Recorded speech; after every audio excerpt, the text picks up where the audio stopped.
स्वागत जगूका के online platform पे।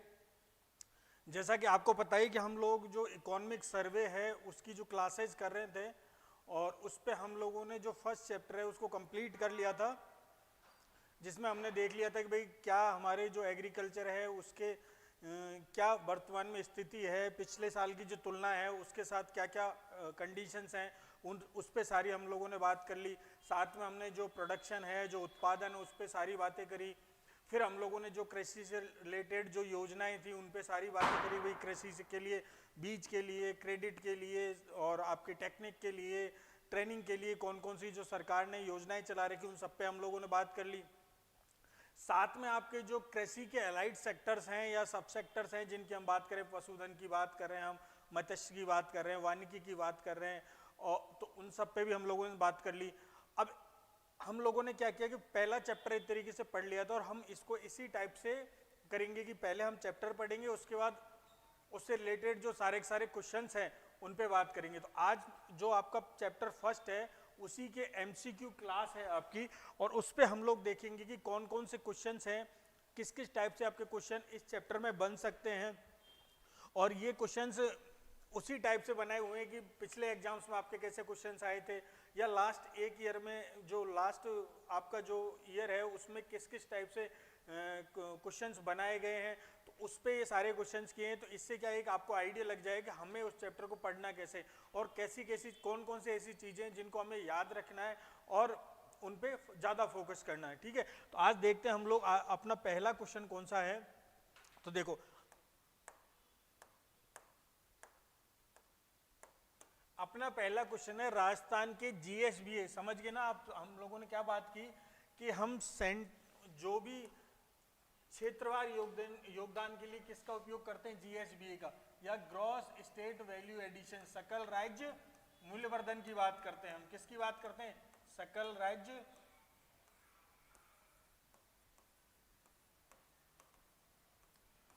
मूल्यवर्धन की बात कर रहे हैं। तो इन्होंने यही पूछा है कि जीएसबीए में प्रचलित मूल्यों पर कृषि से संबद्ध उपक्षेत्रों का योगदान है में असत्य कथन कौन सा है। ठीक है, तो आप लोग सबसे पहले तो हम बात करें कि हमने जीएसबीए की गणना किस टाइप से की थी, दो कीमतों पे की।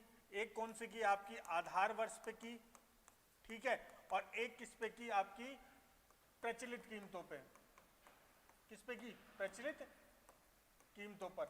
आधार की वर्ष या आधार, हम क्या इनको स्थिर कीमतें भी कह सकते हैं। किस पे की, स्थिर कीमतों पर। दो तरीके से हम लोगों ने जीएसबीए की गणना की थी। किस पे की थी, एक तो आपकी स्थिर कीमतों पे, जो हम किस पे गणना करते हैं, किसी एक आधार वर्ष के आधार पे गणना की जाती है, और उसमें क्या करते हैं, किसी आधार जो वर्ष है उसके जो मूल्य हैं उनके आधार पे गणना की जाती है। वहीं प्रचलित कीमत या करंट प्राइसेस वो हैं जो आपके बाजार कीमतें हैं, और एक्चुअल में जो आपके स्थिर कीमतें होती हैं, हम बार बार यही कह रहे हैं कि स्थिर कीमतें होती हैं, वही आपके डेटा को सही तरीके से दिखाती है। क्योंकि जो प्रचलित कीमतें उनमें क्या होता है, जो आपकी महंगाई है उसका महंगाई का इफेक्ट होता है, और वो हमें जो हमारे उत्पादन है उसकी सही स्थिति को नहीं दर्शाता है। इसलिए क्या करते हैं, हम स्थिर कीमतों वाले को ही रियल जीडीपी या जो वास्तविक स्थिति उसी को कहा जा सकता है, और प्रचलित कीमतों को हम क्या कहते हैं, नॉमिनल या नाम मात्र की जीडीपी कहा जाता है। ठीक है, तो देखो हम लोगों ने क्या बात की थी कि जीएसबीए में कृषि क्षेत्र का योगदान कितना आपका, स्थिर कीमतों पर हम बात करें तो कितना है, 25.33%, और हम प्रचलित कीमतों पे बात करें तो कितना है, 25.74%। ठीक है, और बात क्या कर रहे थे, वृद्धि दर की भी हम लोगों ने बात करी, तो इस पे कितना है आपका 0.22%, और इसमें ग्रोथ रेट आपकी कितनी रही है, 3.47%। याद रह जाएगी चीजें भाई, हम बार बार इन सब चीजों को क्या कर रहे हैं, रिकॉल कर रहे हैं। क्यों, क्योंकि आपको बार बार चीजें याद आएगी तो आपको दिमाग में डेटा याद रह जाएंगे, क्योंकि डेटा को याद रखना, लंबे टाइम तक याद रखना थोड़ा मुश्किल हो जाता है। इसलिए इनके लिए सबसे बेटर चीज ये होती है कि हम बार बार क्वेश्चन सॉल्व करें, ताकि ये बार बार रिपीट होते रहें, और ऑटोमेटिकली क्या है, जब भी एग्जाम में हमारे सामने क्वेश्चन आए तो चीजें क्या होगी, वो इजीली हमें याद हो जाएगी और हम एग्जाम में सही आंसर कर पाएंगे। ठीक है, तो जीएसबी में सबसे पहले हम बात करेंगे कृषि क्षेत्र या कृषि एंड अलाइड सेक्टर जो है उनका योगदान कितना है। तो स्थिर कीमतों की हम बात करें तो कितना है, 25, या आप ये याद कर सकते हो लगभग 25%, और ये भी 25%। वृद्धि दर की हम बात करें कि पिछले साल की जो तुलना में कितना कम हुआ या कितना ज्यादा हुआ, तो स्थिर कीमतों पर आपका कितना बढ़ा है 0.22% के हिसाब से, और आपका जो प्रचलित कीमत है उन पे कितना बढ़ा है 3.47 की 47% की क्या रही है आपकी ग्रोथ रेट रही है। अब ये कह रहा है कि हम इस जीएसबीए में जो कृषि क्षेत्र के संबद्ध क्षेत्र, तो हम लोगों ने संबद्ध क्षेत्रों में किस किस की बात करी आपकी, एक तो कौन सा फसल क्षेत्र है, ठीक है, एक आपका दूसरा कौन सी बात करें हम पशुधन की बात कर रहे हैं कृषि के साथ साथ, उसके उपक्षेत्र कौन कौन से हो गए आपके, फसल हो गया, पशुधन हो गया, फिर हम किसकी बात करें वानिकी और लॉगिंग की बात करें, और फोर्थ वन हम किसकी बात करें, हम करें मत्स्य की बात, ठीक है, ये इसके उप सेक्टर्स है।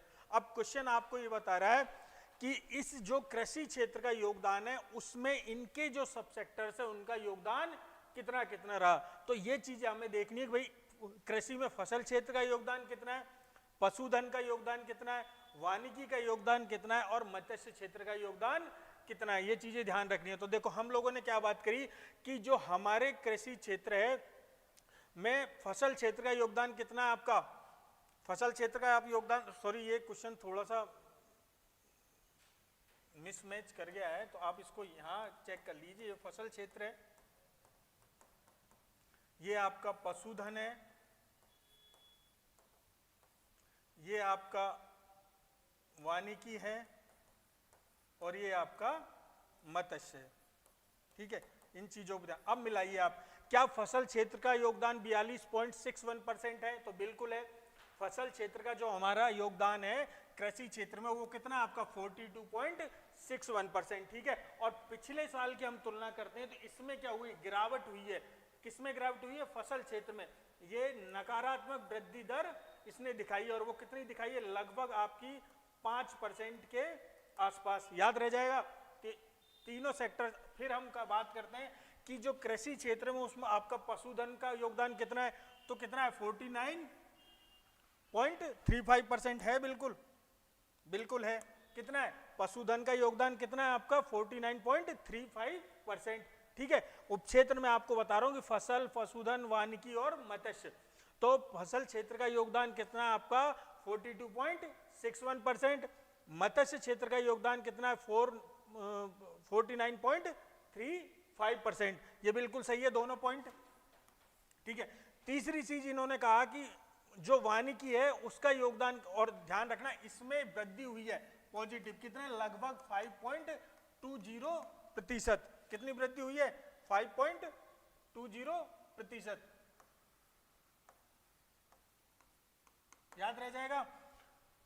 तीसरा इन्होंने कहा वानिकी, वानिकी 10.12% है, नहीं बिल्कुल नहीं, हमारी वानिकी है जो लगभग कितना है 7.12% के आसपास, तो ये आपका ऑप्शन गलत हो गया। और आपका जो मत्स्य है वो कितना 54%, ये बिल्कुल सही है। अब ध्यान रखना ये जो आपके जो 4 सेक्टर हैं कौन कौन से, फसल क्षेत्र, पशुधन, वानिकी। फसल क्षेत्र में आपकी ऋणात्मक वृद्धि दर रही है, कैसी रही है, ऋणात्मक, और वो कितना लगभग 5% के आसपास, ठीक है। वहीं आपका पशुधन है वो कितने बड़ा, ये आपके 5% के हिसाब से बढ़ा है, इसमें सकारात्मक है। वानिकी है जो आपका कितना लगभग 2% की दर से, और ये कितना लगभग 0.5% क्या है इसमें वृद्धि हुई है। मतलब हम चारों सेक्टर्स की अगर बात करें आपसे कि भाई किन किन क्षेत्रों में, अगर आपसे ऐसा क्वेश्चन पूछ लिया जाता है कि इन क्षेत्रों में कमी हुई है, इन क्षेत्रों में अधिक हुआ है, तो आप ध्यान रखना कि पशुधन जो आपका फसल क्षेत्र है उसमें कमी हुई है, बाकी तीनों सेक्टरों में क्या हुई है, वृद्धि हुई है। और तीनों का लगभग आप याद रखने का कि उन दोनों 5 जिसमें 2 और उसमें लगभग आधा प्रतिशत की क्या हुई है, वृद्धि हुई है। तो ये चारों चीजें आप ध्यान रख लेना कि भाई कृषि क्षेत्र का योगदान कितना है, और कृषि क्षेत्र के जो उपक्षेत्र हैं या अलाइड सेक्टर्स हैं उनका योगदान कितना कितना है। तो ठीक है, इसमें आंसर आपका कितना हो जाएगा 10.12%, वानिकी का नहीं है, वो है आपका कितना लगभग 7.5% के आसपास, ठीक है, याद रह जाएगा। चलो नेक्स्ट क्वेश्चन।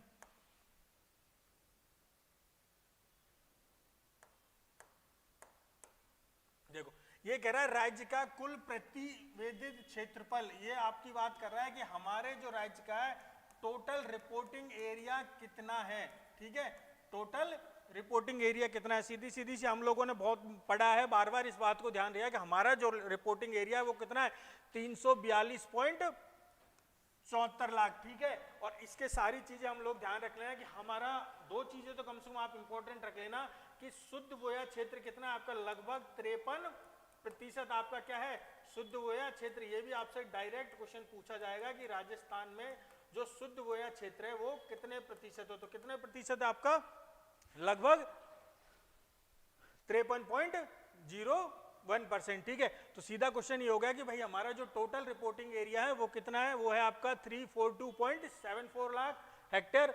ठीक है, और उसमें हमारा शुद्ध बोया क्षेत्र कितना है 53.01%, लगभग 8% हमारी क्या है वृक्ष या वानिकी कह सकते हो, बाकी और जो भी है सब सेक्टर्स आप उनको और भी देख लेना भाई, बंजर भूमि कितनी है। ठीक है, और जो सारे ना कि भाई हमारे क्षेत्र में कितना है, तो एक आपको ये जरूर इंपॉर्टेंट रखना है कि 53.01% हमारा क्या है शुद्ध बोया क्षेत्र है। ठीक है,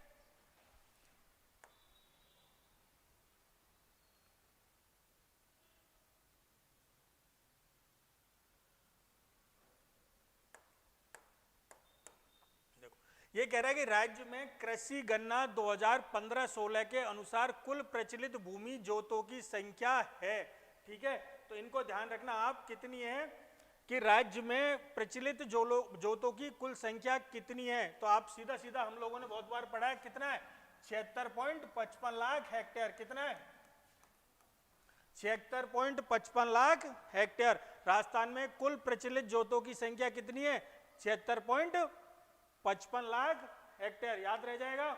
साथ में इन्होंने कहा है कि हमारी जो कृषि गणना थी कौन सी बात कर रही है 2015-16 की। अब कंपेयर करके अगर आपसे पूछ लिया जाता है कि पिछली जो आपकी कृषि गणना कौन सी 2010-11 कौन सी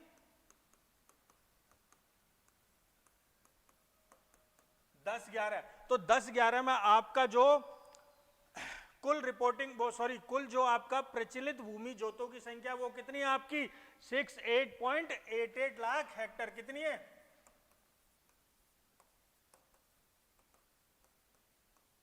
याद रह जाएगा। दोनों चीजें याद रखनी है कि भाई जो हमारे इन्होंने क्वेश्चन क्या पूछा है कि राज्य में के अनुसार कुल प्रचलित भूमि जोतों की संख्या कितनी है, ये हम लोगों ने पढ़ा था और काफी डिटेल में ही पढ़ा था। तो इसमें यही क्वेश्चन पूछा है कि इन्होंने कि प्रचलित जो है कुल जोतों की संख्या कितनी है, तो कितनी है 76.55 लाख हेक्टेयर। ठीक है, अब इन्होंने ये पूछा है कि भाई जो पिछली की बात करें तो हम कितना, तो पिछला था आपका 68.88 लाख, और अगर बात करें तो लगभग 11% की क्या हुई आपकी वृद्धि हुई है, किसमें कुल प्रचलित जोतों में। ठीक है, आगे चलो कुछ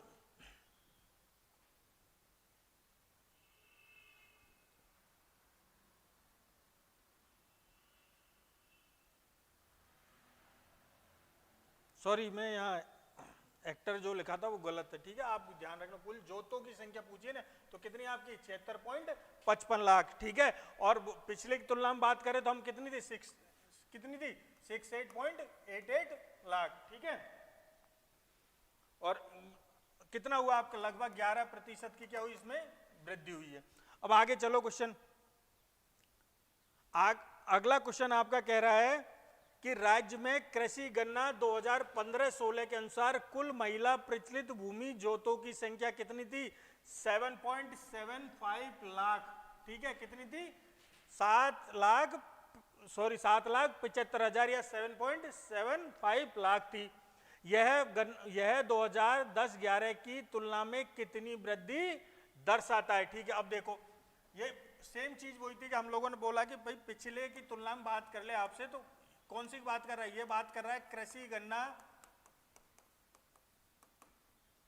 गणना 2010-11 की।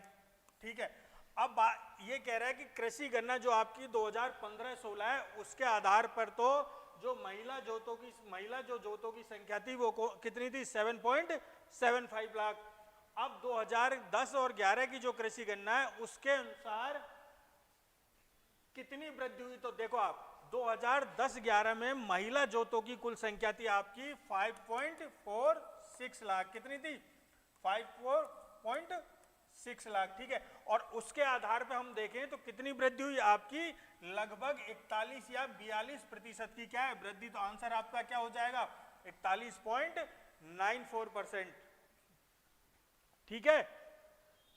आंसर क्या हो गया आपका, 41.94%।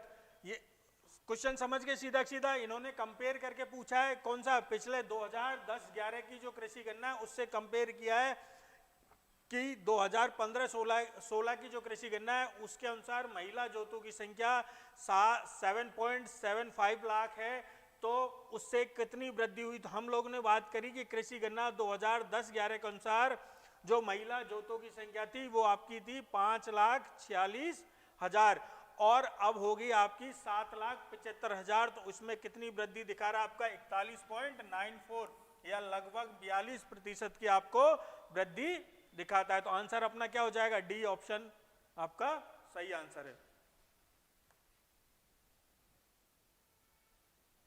देखो हम लोगों ने फिर उत्पादन की बात की और मैंने उस टाइम भी आप लोगों को बोला था ये बिल्कुल इंपॉर्टेंट है, यहाँ पे कहीं से भी क्वेश्चन आपको पूछा जा सकता है और पिछले एग्जामों में अच्छे क्वेश्चन भी पूछे गए हैं। देखो इन्होंने लिखा है कि आर्थिक समीक्षा 2025-26 के अनुसार वर्ष 2023-24 में राजस्थान का फसल उत्पादन में स्थान है। ये ध्यान रखना, देश के कंपेयर करके पूछ रहा है कि राजस्थान जो सेलेक्टेड फसलें हैं उनमें देश के जो कुल उत्पादन है उसमें कौन सा स्थान रखना है और कितना प्रतिशत स्थान रखता है। तो हम लोगों ने बात करी थी कि 5 फसलें ऐसी हैं, इकोनॉमिक सर्वे से हम बात करें तो 5 फसलें ऐसी है जिनमें राजस्थान देश में पहले नंबर पर है उत्पादन में, ठीक है। 5 फसलें कौन कौन सी है आपकी कौन सी है, बाजरा है, राई और सरसों है, कुल आपका क्या है, तिलहन है, ग्वार है और क्या है, मोटा अनाज, ठीक है, याद रह जाएगा। एक फसल ऐसी थी जिसमें राजस्थान दूसरे नंबर पे था, वो थी आपकी मूंगफली, और 3 फसलें ऐसी थी जिनमें राजस्थान तीसरे नंबर पे, वो कौन कौन सी आपकी, वो है आपकी कौन सी, सोयाबीन, चना और कुल दलहन, ठीक है, याद रह जाएगा। तीनों चीजें आपको याद रखनी है कि किसके उत्पादन में राजस्थान फर्स्ट पोजीशन पे है, किसके उत्पादन में राजस्थान सेकंड पोजीशन पे है और किसके उत्पादन में राजस्थान थर्ड पोजीशन पे। फिर मैंने आपसे उस दिन ये भी बोला था कि जिसमें हम पहली पोजीशन पे है राजस्थान जिसके प्रोडक्शन में, उसका हमें थोड़ा सा ये डेटा भी याद रखना है कि देश के कुल उत्पादन का कितना प्रतिशत राजस्थान उत्पादित कर रहा है। फिर सेकंड, अगर जिस पोजीशन पे हम सेकंड पोजीशन पे हैं उसका हमें इतना सा ध्यान रखना है कि फर्स्ट पोजीशन पे कौन सा राज्य है। वहीं थर्ड जिस नंबर पे हम जिसमें हैं तो उनको हमें फर्स्ट और सेकंड का भी ध्यान रखना है। तो देखते हैं, देखो क्या क्वेश्चन है। ये कह रहा है बाजरा, राई व सरसों, ग्वार, कुल तिलहन पोषक अनाज में प्रथम स्थान पर है। तो बिल्कुल सही स्टेटमेंट है आपका, ये स्टेटमेंट बिल्कुल सही है कि भाई जो बाजरा है, मैंने क्या कहा था, 5 फसलें आपकी कौन कौन सी, बाजरा है, राई एवं सरसों है, ग्वार है, कुल तिलहन है और पोषक अनाज, इनमें राजस्थान किस पे पहले पोजीशन पे है या प्रथम स्थान पे देश के कुल उत्पादन में, ठीक है। और इनका ध्यान रखोगे आप, बाजरा कितना, लगभग आपका 41% बाजरा हम उत्पादित करते हैं।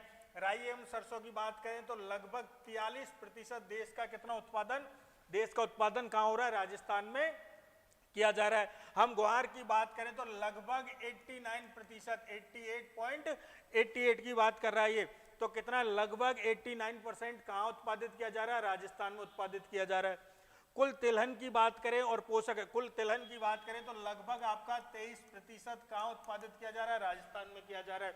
और पोषक अनाज की बात करें तो लगभग आपका 14% कहाँ उत्पादित किया जा रहा है, राजस्थान में उत्पादित किया जा रहा है। तो 5 फसलें ऐसी है, स्टेटमेंट आपका बिल्कुल सही है कि हमारी जो 5 फसलें कौन कौन सी, बाजरा, राई व सरसों, ग्वार, कुल तिलहन, पोषक अनाज में राजस्थान फर्स्ट पोजीशन पे है। और थोड़ा सा आपको ये भी आइडिया रखना है कि कितना प्रतिशत उत्पादन राजस्थान कर रहा है देश के कुल उत्पादन का।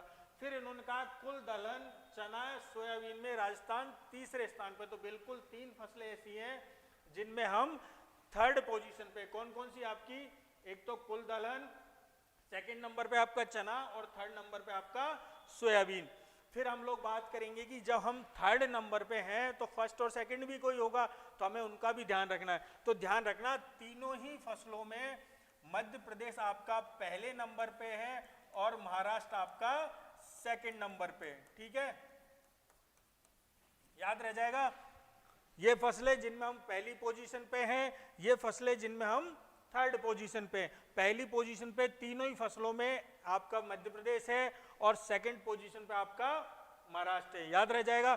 फिर इन्होंने कहा है कि मूंगफली में दूसरा स्थान है, तो ये भी आपका बिल्कुल सही है। मूंगफली के प्रोडक्शन में राजस्थान का कौन सा स्थान है? दूसरा स्थान है। और जब हमारा दूसरा है तो फर्स्ट कोई होगा, तो ये भी याद रखना, फर्स्ट आपका कौन सा है? गुजरात। याद रह जाएगी सारी प्रोडक्शन में कितना कितना योगदान देते हैं। और देश के कंपेयर करके हम बात करें तो भी है, क्योंकि पिछले साल आप लोगों ने 1-2 पेपर्स में देखे भी हैं कि ऐसा क्वेश्चन भी पूछा गया है, शायद ग्वार से रिलेटेड पूछा था कि लगभग 90% उत्पादन ग्वार का राजस्थान करता है। देश के कुल उत्पादन का 90% जो है ग्वार का उत्पादन राजस्थान में किया जाता है, और वो स्टेटमेंट बिल्कुल सही था। तो उस टाइप से थोड़ा सा आप ध्यान रख लेना।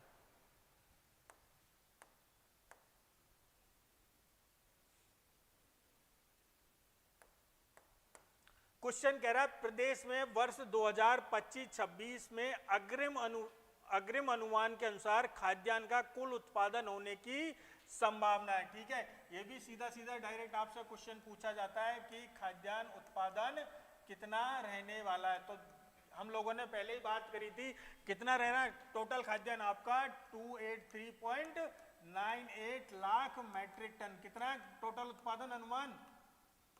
सीधा क्वेश्चन है, आपको रेडीमेड टाइप के क्वेश्चंस ऐसे पहले भी पूछे गए हैं और पूछे जाते हैं कि भाई टोटल जो आपका उत्पादन है वो कितना है की संभावना है या कितने का अनुमान है। तो आपका है 283.98 लाख मैट्रिक टन, याद रह जाएगा। अब फिर और क्लासिफिकेशन करें तो थोड़ा सा और ध्यान रखना, हम लोगों ने फिर उस दिन यही बात की कि हम फसलों को किस टाइप से बात करते हैं। हम फसलों को 2 तरीके से क्लासीफाई करते हैं। कैसे? एक तो हमारा किसके हिसाब से? मौसम के हिसाब से या सीजन के हिसाब से, जिसमें हम लोग क्या क्या बात करते हैं। हम कहते हैं कि रबी की फसल है, हम कहते हैं खरीफ की फसल है, और हम कहते हैं जायद की फसल है। और हम उपभोग के आधार पर जब फसलों का क्लासिफिकेशन या वर्गीकरण करते हैं तो क्या कहते हैं? या तो वो क्या है? खाद्यान्न है, और वो क्या है? या आपका व्यावसायिक फसलें। कैसी फसलें? या तो खाद्यान्निक फसलें या व्यावसायिक फसलें। तो पहले तो सीधे क्वेश्चन आपका आंसर क्या हो जाएगा? ये यहाँ पे इन्होंने गलत टाइप कर लिया है, इसको लिखना है आपको 283.98 लाख मैट्रिक टन। तो आंसर तो आपका सीधा क्वेश्चन क्या हो गया? 283.98 लाख मैट्रिक टन। ये तो आपके उत्पादन का अनुमान है। ठीक है, अब हम लोग आगे और चलते हैं थोड़ा सा। मैंने कहा कि कितना है? 283.98 लाख मैट्रिक टन है। फिर हम क्या करते हैं, आप लोगों ने ज्योग्राफी में पढ़ा होगा कि हम जो फसलों का वर्गीकरण करते हैं कैसे? या तो सीजन के अकॉर्डिंग करते हैं, और जो ऑप्शन में लिखा है वो मिसप्रिंट है, तो मैंने आपको बता दिया है, ध्यान रख लेना। इसको गलत टाइप हो गया है, आप इस पे ध्यान रखो कि 280.98 लाख मैट्रिक टन है। ठीक है, अब देखो कि हम क्या करते हैं कि मौसम के अनुसार रबी, खरीफ और जायद की फसलें होती है। उपभोग के आधार पर हम खाद्यान्न या व्यावसायिक। तो अभी हम बात किसकी कर रहे हैं कि कुल खाद्यान्न कितना है। ठीक है, तो कुल खाद्यान्न फिर हम बात करेंगे, खाद्यान्न में बात कर देते हैं। तो खाद्यान्न में आपकी 2 चीजें आ जाती है। कौन सी आती है? एक तो अनाज आता है, और एक आपका कौन सा आता है? दलहन आ जाएगा। ठीक है, अब अनाज का उत्पादन कितना है और दलहन का उत्पादन कितना है? तो इसमें आप देखोगे तो लगभग आपका 236 लाख मैट्रिक टन तो किसका उत्पादन है? आपका अनाज का उत्पादन है। ठीक है, और लगभग आपका 47 लाख मैट्रिक टन किसका है? उत्पादन है आपका, वो उत्पादन है आपका दलहन का। ठीक है, याद रह जाएगा।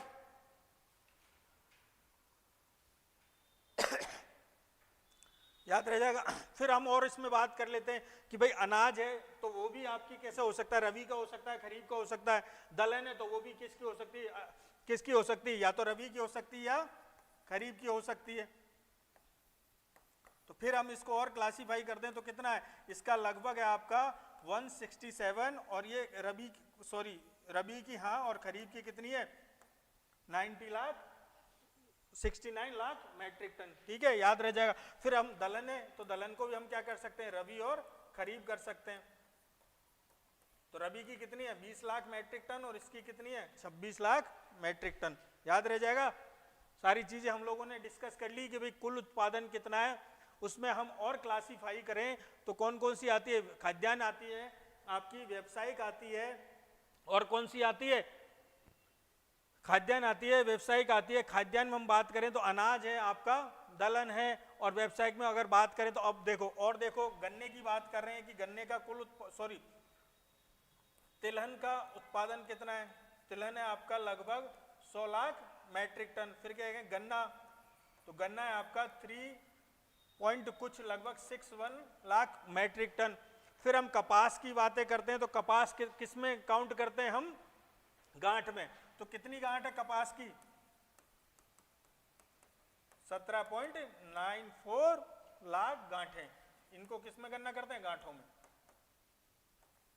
याद रह जाएगी सारी चीजें, सारा यहाँ लिखा हुआ है कि भाई जो आपका प्रोडक्शन है, जो भी उत्पादन है और जिनके उत्पादन के जो अग्रिम अनुमान है वो कितने कितने, तो सारी चीजें मैंने आपको बोर्ड पे लिख दी हैं। ये सारे डेटा आपको याद रखने हैं। हालांकि जो कुछ चीजें ऐसी हैं जो आपको बिल्कुल याद रखनी है, कुछ ऐसा है कि अगर थोड़ा सा आइडिया रखोगे तो आपके क्वेश्चन सॉल्व हो जाएंगे। ठीक है, देखो अच्छा क्वेश्चन है। ये कह रहे हैं कि गोवर्धन जैविक उर्वरक योजना के तहत प्रत्येक ब्लॉक में 50 किसानों को कितनी वित्तीय सहायता प्रदान की जाती है। अब देखो, पहले हम बात करते हैं कि गोवर्धन जो जैविक उर्वरक योजना है वो एक्चुअल में है क्या।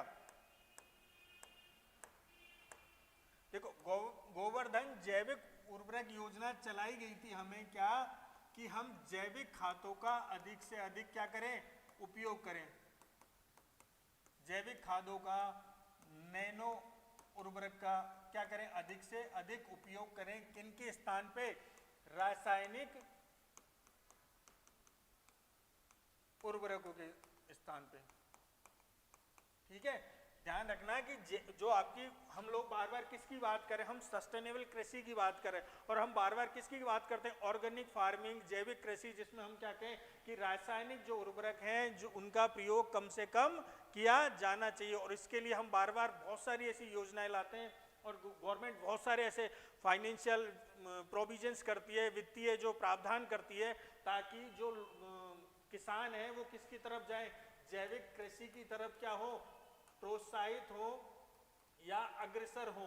उसके लिए ही योजना है गोवर्धन जैविक उर्वरक योजना।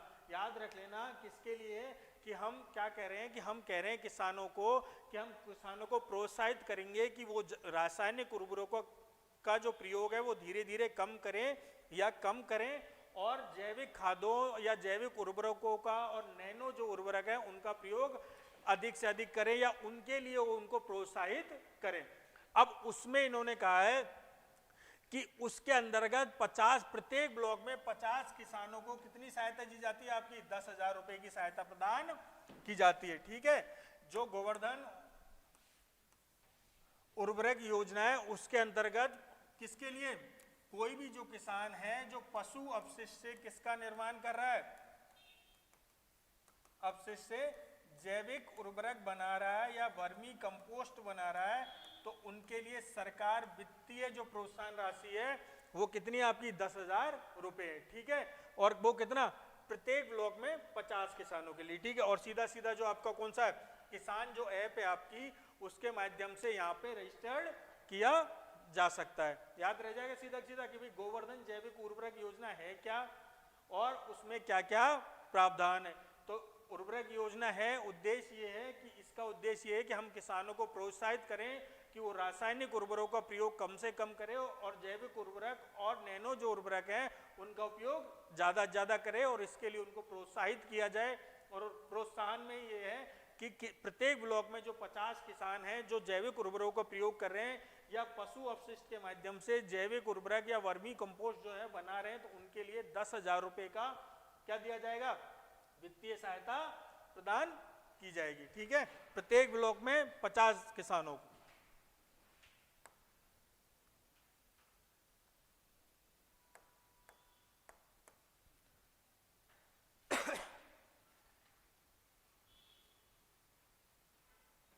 ये कह रहे हैं राज्य में कितने केंद्रीय सहकारी बैंक अल्पकालीन कृषि ऋण प्रदान कर रहे हैं। तो आपको ध्यान है केंद्रीय सहकारी बैंक कितने राजस्थान में जो अल्पकालीन कृषि ऋण प्रदान करें, तो आपके कितने 29 केंद्रीय सहकारी बैंक हैं जो राज्य में क्या कर रहे हैं, अल्पकालीन ऋण प्रोवाइड करा रहे।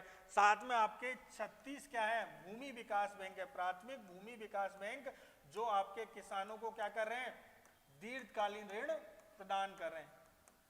याद रह जाएगा दोनों कि भाई जो अल्पकालीन ऋण का मतलब समझ गए, ऐसे ऋण जो जिनकी अवधि कितनी हो, 1 साल से कम हो, और ऐसे तो वो कौन से ऋण हो गए आपके, शॉर्ट टर्म लोन या अल्पकालीन ऋण। और ऐसे ऋण जिनकी अवधि 1 साल से अधिक हो वो कैसे हो गए आपके, दीर्घकालीन ऋण हो गए।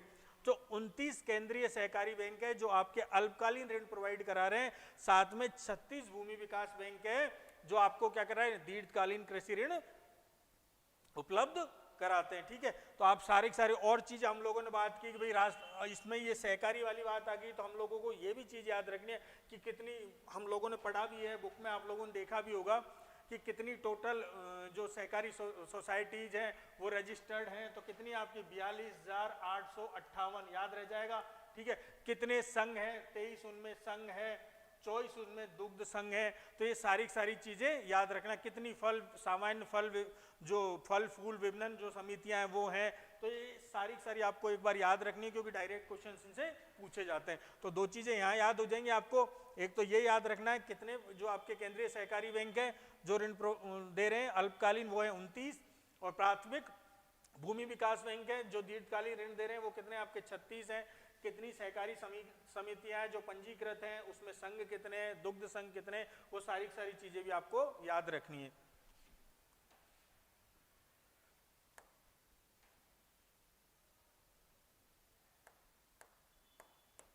देखो ये कह रहे हैं मुख्यमंत्री बीज स्वावलंबन योजना निम्न में से लागू की गई है। तो देखो मुख्यमंत्री, सबसे पहले तो ये देखते हैं कि हम मुख्यमंत्री बीज स्वावलंबन योजना है क्या। हम लोगों ने इस पर डिटेल में बात की कि सरकार का जो एकीकृत कृषि विकास कार्यक्रम है, एकीकृत इंटीग्रेटेड एग्रीकल्चर डेवलपमेंट जो कार्यक्रम है, उसमें सरकार ने 6 प्रेरक तत्व बताए थे ना। कौन कौन से बताए थे आपके, उन्होंने कहा बीज की हम बात करेंगे, मृदा स्वास्थ्य की बात करेंगे, हम क्रेडिट की बात करेंगे, हम मार्केटिंग की बात करेंगे, और हम किसकी बात करेंगे, हम टेक्नोलॉजी की बात करेंगे, हम ट्रेनिंग की बात करेंगे। तो उसी में हमने सबसे पहला पॉइंट कौन सा पढ़ा था, बीज पढ़ा था, और उसी में हमने मुख्यमंत्री बीज स्वावलंबन योजना के बारे में पढ़ा। तो नाम से भी आपको याद है कि स्वावलंबन मतलब कि ये सरकार ये कह रही है कि जो किसान है वो खुद की आवश्यकता के लिए जो बीज है उनका उत्पादन स्वयं के खेतों में ही करें। इस योजना का उद्देश्य क्या होगा कि भाई जो किसान है वो जो बीज उत्पादित करे, अच्छी किस्म के बीज, वो कहाँ करें, अपने खेतों में करें, और किसके लिए करें, खुद के लिए करें। उससे क्या होगा, जो उनका फसल का जो उत्पादन लागत है ये वो क्या होगी, कम होगी, पहली बात तो। और इसके लिए सरकार, आप लोगों को पता ही कि जो मिनी बीज किट है उनका भी क्या करती है, वितरण करती है। अब इन्होंने कहा कि ये लागू कब हुई, तो लागू आपको पता है 2017-18 में ये योजना लागू हुई। जब 2017-18 में लागू हुई तो हमारे कहाँ पे लागू हुई थी, ये हमारे राज्य के 3 कृषि जलवायु खंड या 3 कृषि जलवायु प्रदेशों में लागू की गई थी। और वो 3 कौन कौन से आपके, कोटा, भीलवाड़ा एवं उदयपुर में। ठीक है, याद रह जाएगी कहाँ लागू की गई थी। स्टार्टिंग में इसको लागू किया गया था 2017-18 में, और वो राज्य के 3 कृषि जलवायु खंडों में लागू किया गया था। वो कौन कौन से थे, कोटा, भीलवाड़ा एवं उदयपुर।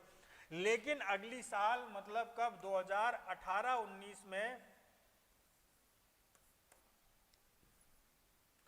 2018-19 में इसे विस्तारित करके राज्य के सभी जो कृषि जलवायु क्षेत्र हैं उनमें लागू कर दिया। और वर्तमान में ये राज्य के सभी जो 10 कृषि जलवायु प्रदेश हैं आपके, उनमें ये योजना लागू है। तो आंसर आपका क्या हो जाएगा, इनमें से लागू की गई। तो वर्तमान में राज्य के 10 सभी जो 10 कृषि जलवायु प्रदेश है उनमें ये योजना लागू है। और योजना का उद्देश्य समझ गए ना आप, कि हम क्या कर रहे हैं कि किसानों से ये कह रहे हैं कि आप जो अपनी जरूरत के लिए जो बीज है वो अपने कहाँ पे, अपने खेत में ही उत्पादित करो। और उसके लिए सरकार क्या करती है, और इसमें जैसे कहते हैं कि 10 साल तक के बीजों का, ये भी ध्यान रख लेना, कितने साल तक के, 10 साल के तक के उन्नत बीजों का जो उत्पादन है, जो किसान कहाँ करे, खुद के स्वयं के खेतों में करे। इसमें जैसे आपके चना, ज्वार, बाजरा, गेहूं, इनके मिनी किट जो है सरकार द्वारा वितरित की जाती है बीज की उन्नत क्वालिटी की। फिर क्या किया जाता है कि भाई जो किसान है वो स्वयं के खेतों में स्वयं के ही बीज उत्पादित करे, ताकि वो प्रोडक्शन कॉस्ट कम हो जाए।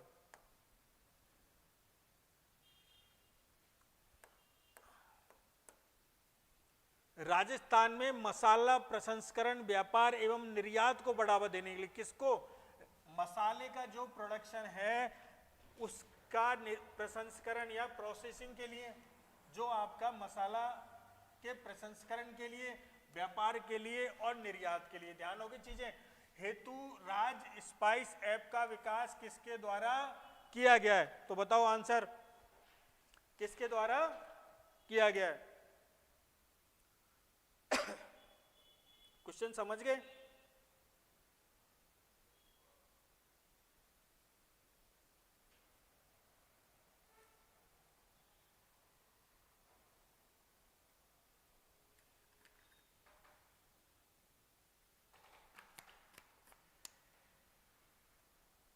देखो, राजस्थान में मसाला प्रसंस्करण, व्यापार एवं निर्यात को बढ़ावा देने हेतु राज स्पाइस, ये आज कुछ ज्यादा मिस्टेक है, मैं आपको कर लेता हूं, आप थोड़ा इसको ध्यान रख लेना। यहां से राज स्पाइस ऐप का विकास किसके द्वारा किया गया था? देखो, आपके 8 सितंबर 2025 को, 8 सितंबर 2025 को एक क्या हुआ था, मसाला कॉन्क्लेव हुआ था। क्या हुआ था? मसाला कॉन्क्लेव।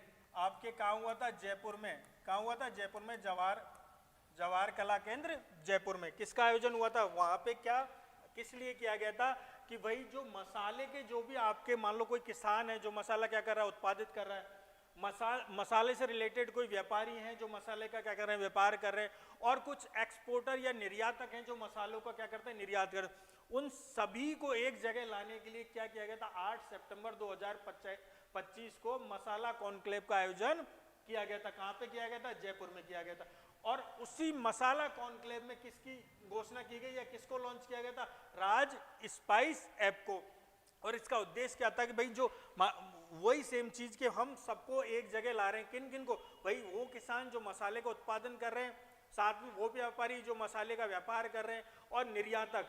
ठीक है, तो तीनों के फायदे के लिए हमने क्या किया, सबको तीनों को एक जगह लाया। और इसी के लिए ये राज स्पाइस जो ऐप लॉन्च की गई है कि ताकि इस क्षेत्र से जुड़े सभी लोग क्या एक जगह कनेक्ट हो सके।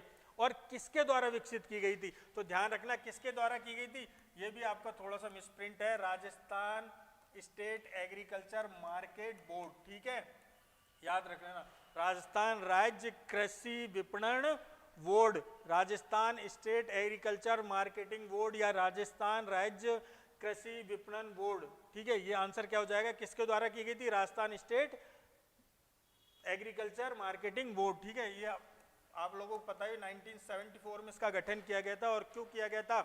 कि राज्य में जो भी आपकी सारी जो मंडीज वगैरह है उनका क्या है, मैनेजमेंट, उनका रेगुलेशन, उनका कंट्रोल किसके द्वारा किया जाता है? राजस्थान राज्य कृषि विपणन बोर्ड के माध्यम से किया जाता है। और उसी ने क्या किया था, आपके 8 सितंबर 2025 को मसाला कॉन्क्लेव हुआ, और उसी में आपके राज स्पाइस नाम से ऐप का क्या गया, लॉन्च किया गया।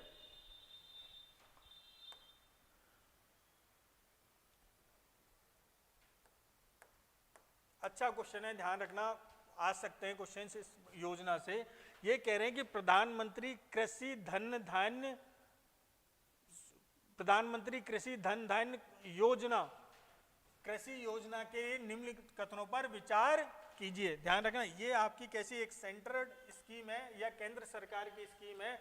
उसका उद्देश्य क्या है कि ये, सबसे पहले मैं आपको बता देता हूँ ये लाई क्यों गई थी। ये एक मतलब गवर्नमेंट क्या कर रही है कि भाई ये थोड़ी सी कॉम्प्रिहेंसिव योजना है, जिसमें क्या है, सरकार बहुत सारे डिपार्टमेंटों की सारी योजनाओं को क्या कर रही है, इंटीग्रेटेड कर रही है, और जिस जिस योजना की जहां जहां आवश्यकता हो वहां पे इसको इम्प्लीमेंट किया जा रहा है। तो ये जो भी मान लो देश में कोई ऐसे जिले हैं जहां पे उत्पादन बहुत कम है, कृषि उत्पादन, ठीक है, उत्पादकता कम है, वहाँ टेक्नोलॉजी नहीं पहुँच पा रही है, वहाँ किसानों को ऋण सुविधाएं नहीं हो रही है, वहाँ किसानों को क्या है अच्छा स्टोरेज नहीं मिल पा रहा है और अच्छा इंफ्रास्ट्रक्चर नहीं है एग्रीकल्चर के लिए, तो उन क्षेत्रों के लिए योजना लाई गई ताकि हम क्या करें, उत्पादन को बढ़ा पाएं और किसानों की आय को बढ़ा पाएं। तो इसके बारे में हम पढ़ लेते हैं पॉइंट कि भाई क्या क्या कह रहा है। देखो ये कह रहा है यह योजना वर्ष 2025-26 से प्रारंभ होकर आगामी 6 वर्ष के लिए, तो ये बिल्कुल सही है आपका। ये योजना शुरू हुई आपकी कौन सी कब, 2025-26 में, और ये कब है, आगामी 6 वर्ष तक है ये योजना, आगामी 6 वर्ष के लिए बनाई गई है, तो बिल्कुल सही पॉइंट है। यह योजना देश के 100 आकांक्षी जिलों में प्रारंभ की गई, तो बिल्कुल देश के 100 आकांक्षी जिलों में, मैंने आपसे पहले ही बात की थी कि ऐसे जिले जहां पे क्या है आपके एग्रीकल्चर इंफ्रास्ट्रक्चर सही से डेवलप नहीं है, स्टोरेज की फैसिलिटी नहीं है, वहां पे जो कृषि उत्पादक है या उत्पादकता है वो कम है, वहाँ के किसानों की जो पहुँच है वो ऋण तक नहीं है, सही से उन अच्छे से या टाइमली उनको ऋण उपलब्ध नहीं हो पाता है, तो ऐसे जिलों में ये योजना प्रारंभ की गई है ताकि उनका ओवरऑल हम क्या कर सकते हैं, ओवरऑल जो है डेवलपमेंट किया जा सके। तो यह देश के 100 आकांक्षी जिलों में प्रारंभ की गई है। कब से की गई, 2025-26 से, और आगे 6 वर्ष के लिए, तो याद रह जाएगा। फिर इन्होंने कहा कि भाई अब इन 100 जिलों में हमारे कौन कौन से हैं, तो इन्होंने कहा राज्य से चयनित जिले हैं बाड़मेर, जैसलमेर, पाली, नागौर, जोधपुर, बीकानेर, चूरू एवं जालौर, तो बिल्कुल ये 8 के 8 जिले आपके इस योजना में चयनित हैं। तो आपके तीनों पॉइंट सही हो जाएंगे और इसी में आपकी पूरी योजना समाहित होगी। तो आपको 3 पॉइंट याद रखने, क्या याद रखोगे कि भाई योजना कब प्रारंभ हुई, 2025-26 में, जो अगले 6 साल तक चलेगी।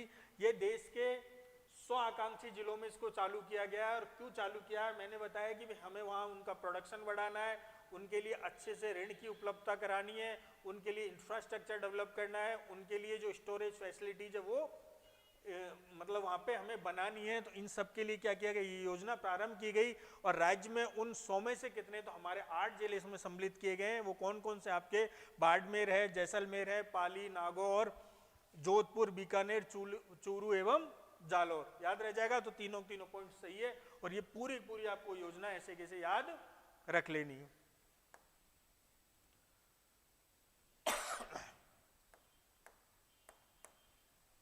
प्रधानमंत्री सूक्ष्म खाद्य प्रसंस्करण उद्यमों का औपचारीकरण योजना, PMFME, ठीक है, formalisation of micro food processing enterprises के अंतर्गत कितना अनुदान प्रदान किया जाता है। तो हम लोगों ने फिर बात की कि हमारा काम, हम लोगों ने क्या बात की कि कटाई के बाद भी हमें क्या करना है, प्रबंधन करना है। हमारा काम सिर्फ ये नहीं है कि हमें फसल बोनी है या फसल क्षेत्र बढ़ाना है, हमें उत्पादन भी बढ़ाना है, साथ के साथ उत्पादित वस्तुएं जो है उनके लिए कटाई के बाद भी प्रबंधन करना है। तो हम लोगों ने उसमें क्या कहा कि हम किसानों को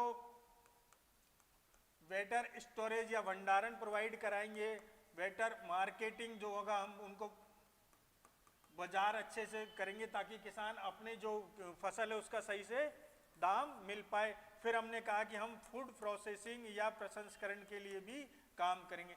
तो उसी के लिए ये केंद्र की योजना है आपकी प्रधानमंत्री सूक्ष्म खाद्य प्रसंस्करण उद्यमों का औपचारीकरण योजना, PMFME के अंतर्गत कितना अनुदान प्रदान किया जाता है। तो योजना याद रह जाएगी। और योजना किसके लिए, आपके प्रसंस्करण के लिए। प्रसंस्करण मतलब समझ गए कि मान लो कोई व्यक्ति गेहूं से ब्रेड बनाना चाहता है, टमाटर से सॉस बनाना चाहता है, या कोई फ्रूट्स का उत्पादन कर रहा है तो उनसे कोई जूस बनाना चाहता है, तो ऐसी कोई यूनिट लगाना चाहता है तो उनके लिए क्या करेगी सरकार। बहुत सारी हम लोगों ने बात भी की कि राइजिंग राजस्थान, उसमें भी बहुत सारे काम किए।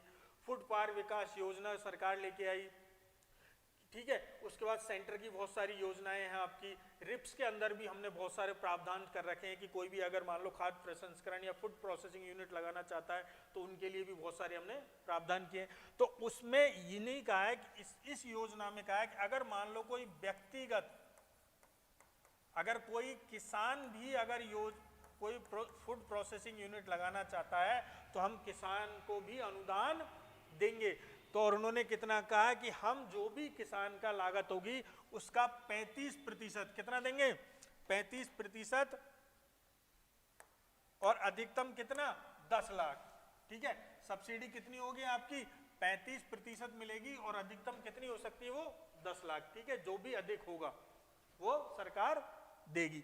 और ये किसके लिए, मान लो कोई भी किसान फूड प्रोसेसिंग यूनिट लगाना चाहता है या खाद्य प्रसंस्करण उद्योग लगाना चाहता है, अपने प्रोडक्ट जो है जो भी उत्पादित कर रहा है उसको वैल्यू ऐड करके बेचना चाहता है, और जिससे क्या होगा, जो बिचौलिया है उनका क्या होगा, उनकी भूमिकाएं खत्म हो जाएगी और उसका जो उचित लाभ है वो किसको मिल पाएगा, किसान को। तो उसके लिए सरकार ने जो उद्यमी है, जो इन्वेस्टर्स हैं, उनके लिए भी काफी प्रावधान किए। साथ के साथ इन्होंने कहा कि अगर व्यक्तिगत कोई किसान भी लगाना चाहता है तो उसके लिए भी क्या है, हम योजना लाई गई। तो उसमें कितना है सब्सिडी आपकी 35% या मैक्सिमम 10 लाख।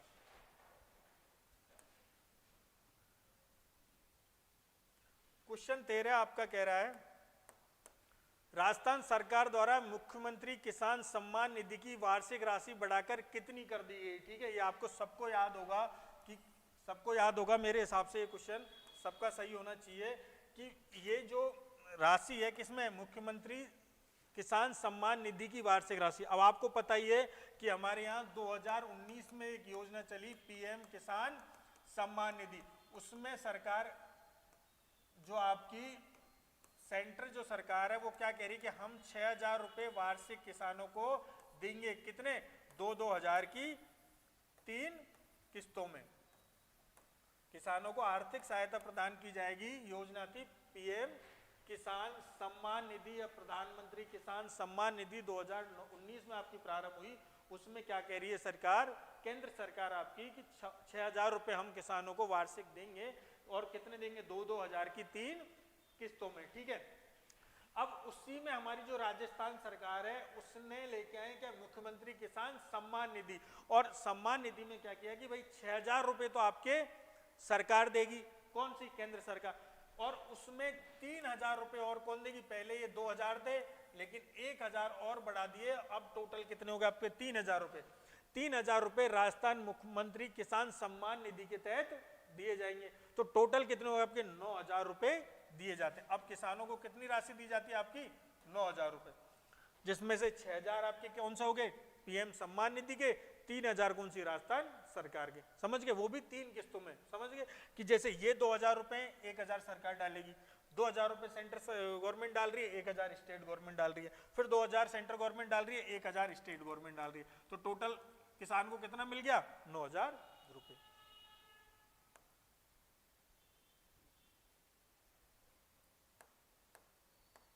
ये कह रहे महात्मा ज्योतिबा फुले मंडी श्रमिक कल्याण योजना के अंतर्गत लाइसेंस प्राप्त महिला मजदूरों को स्वयं के विवाह एवं 2 बेटियों तक के विवाह पर कितनी सहायता राशि प्रदान की जाती है। आपको पता है ये योजना आपकी कब शुरू हुई थी, 2015 में शुरू हुई। कौन सी, महात्मा ज्योतिबा फुले मंडी श्रमिक कल्याण। समझ गए आंसर, तो सॉरी इसका उद्देश्य तो कि जो मंडी श्रमिक है उनका क्या करना है, कल्याण करना, सीधा सीधा समझ रहे हो। अब उन्होंने ये कहा है कि अब देखो इसमें बहुत सारे प्रावधान से, देखो पहली बात तो ये कहते हैं कि हम जो महिलाएं हैं उनको क्या क्या देंगे, पुरुष श्रमिक है उनको क्या क्या, तो देखो महिला श्रमिक इन्होंने कहा कि प्रसूति सहायता दी जाएगी, मैटरनिटी असिस्टेंट। उन्होंने ये कहा कि हम अगर कोई महिला मजदूर है तो इसको 45 दिन का क्या क्या देंगे, पारिश्रमिक देंगे। जो 45 दिन की इसकी मजदूरी है वो किसके रूप में दी जाएगी, उसको प्रसूति सहायता के रूप में दी जाएगी। मान लो कोई पिता बनता है कोई मजदूर, तो उसको कितने 15 दिन का क्या दिया जाएगा, पितृत्व लाभ दिया जाएगा। इन जो ये जो मंडी श्रमिक है उनके जो बच्चे हैं अगर वो 60% से ऊपर लाते हैं, जो पेपर्स मतलब जो एग्जाम्स हैं उनमें अगर 60% से अधिक अंक लाते हैं तो इनको क्या दी जाएगी, छात्रवृत्ति या स्कॉलरशिप दी जाएगी। फिर ये कह रहे हैं कि मान लो ये मंडी श्रमिक हैं, अगर इनके उपचार के लिए या कोई बीमारी होती है तो इनको 20,000 तक क्या दिया जा सकता है, इनको उपचार के लिए सहायता दी जा सकती है। तो उसी में इन्होंने एक और कहा है कि अगर कोई लाइसेंसधारी महिला मजदूर है, अगर वो मान लो खुद का विवाह करना चाहती है तो उसको हम कितनी राशि देंगे, 75,000 की क्या देंगे, राशि प्रदान करेंगे स्वयं के विवाह के लिए।